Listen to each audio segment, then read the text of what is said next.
Sa bawat notification, may komunikasyon. Sa bawat search, may katuturan. At sa bawat hakbang ng lipunan, umuusbong ang makabagong teknolohiya. Sabi nga nila, ang prebensyon ay mas mainam kaysa sa pag-iisip ng epektibong solusyon na lulutas sa suliranin. Naiiligtas tayo ng pag-iwas mula sa mga paghihirap na dala ng isang problema. Ngunit, paano na lamang kaya kung ang suliraning tinutukoy ay ang daan sa pagpapagaan, pagpapabilis, at sa mas maunlad na kinabukasan para sa buong mundo? Naitanong niyo na ba sa inyong mga sarili, paano kaya ang buhay kung sakaling hindi na imbento ang mga cellphones? Gaano kaya kahirap kung bigla na lang maglalaho ang mga laptops sa ating lamesa? Ano kaya ang mangyayari sa atin kung hindi tayo biniyayaan ng sapat na talino para makalikha ng isang bagay na lubos na nagpapabuti sa ating pamumuhay? Ano na kaya ang ating lipunan kung wala ang teknolohiya?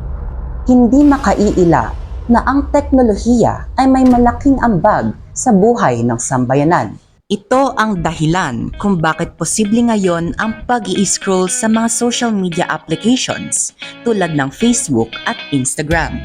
Nakapapanood na rin tayo ngayon ng mga nakaaaliw na TikToks. O di kaya naman ang mga nagbabagang balita sa oras na iyon. Ito rin ang rason kung bakit ang mga kabataan ngayon ay mabilis na nakakakalap ng impormasyon para sa pinakamagaan at pinakamahirap na takdang aralin.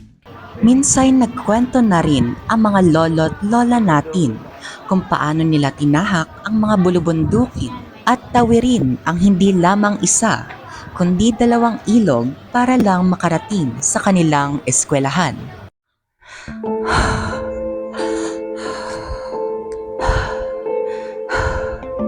Grabe ang init.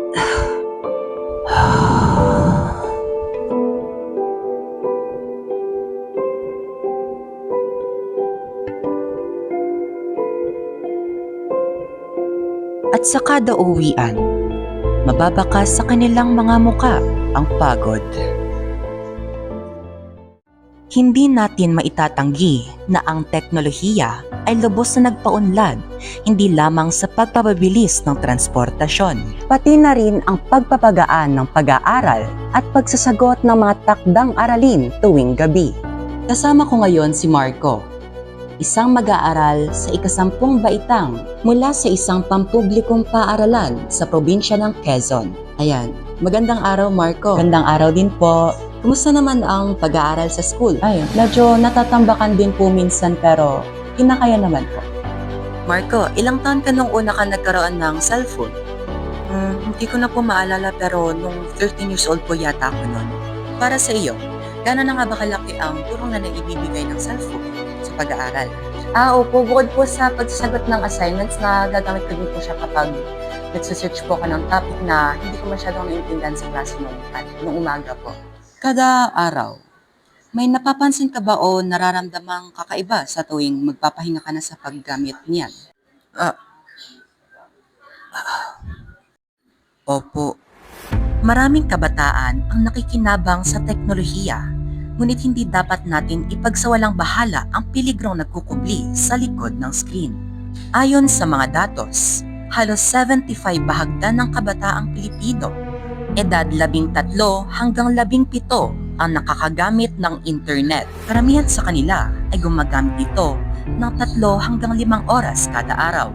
Maliliit na numero, ngunit kapag tumagal ay nagdudulot ng matinding pinsala sa kalusugang pisikal at mental ng bata. Mas matimbang pa rin ang kaalamang dala ng mga aklat kaysa ng teknolohiya. Lahat ng sobra ay nakasasama. Dito umuusbong ang katanungan na, tayo pa ba ang gumagamit ng teknolohiya o tayo na ba ang ginagamit nito? Sa likod ng screen.